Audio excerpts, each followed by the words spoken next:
Well, we're hearing that most babies are conceived during the holidays, the perfect time to think about the gift of cord blood.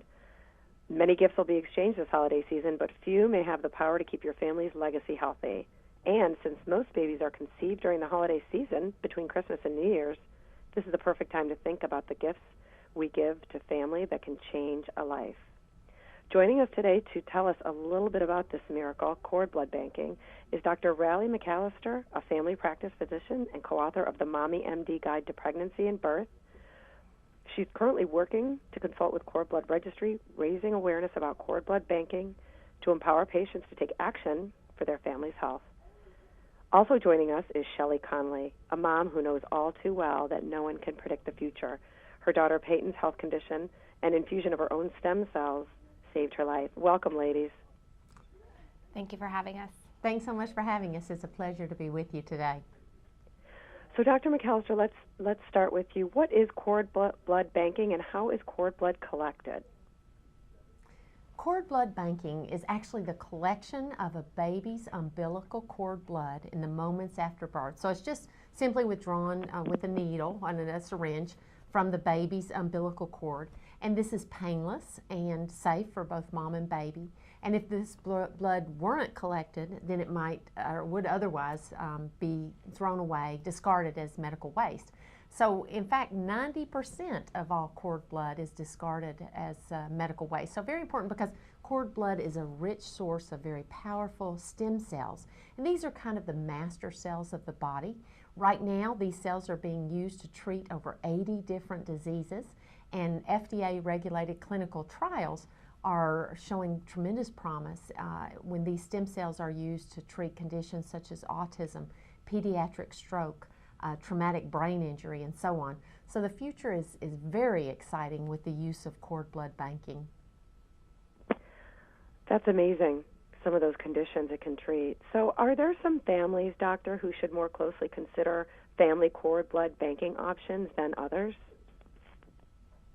Well, as you'll hear from Shelley, you know, there's no perfect candidate. Any family can have, as Shelley calls it, a what-if moment when anyone could need their stored cord blood.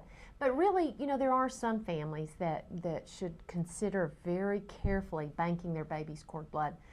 Families that have medical history of conditions like immune conditions, blood disorders and diseases like, for instance, sickle cell anemia, beta thalassemia, other anemias, cancers, metabolic disorders. So yes, some of those families should. Now, parents can go to a website, cordblood.com, to find out, you know, what conditions, which 80 conditions can be treated right now using cord blood, and whether or not their families would be in greater need. The other good news is that there's a program offered by Cord Blood Registry called Newborn Possibilities Program that helps families with an increased risk and a greater need, you know, with financial assistance to offer free cord blood banking and storage. Shelley, tell us a little bit about your story. So my story involves my daughter, Peyton. Right before her first birthday, she was diagnosed with a brain tumor. They were able to take the tumor out, but unfortunately, about 2 weeks afterwards, she suffered this massive stroke that just left her entire right side of her body completely paralyzed. As parents, of course, we were completely devastated, and we went straight into recovery mode. What can we do for her? What are her options for treatment? For therapy, and that's when we remembered that we actually banked her cord blood. So we were able to take that cord blood, have it reinfused into her body just through a simple IV, and it has made such a huge difference in her recovery.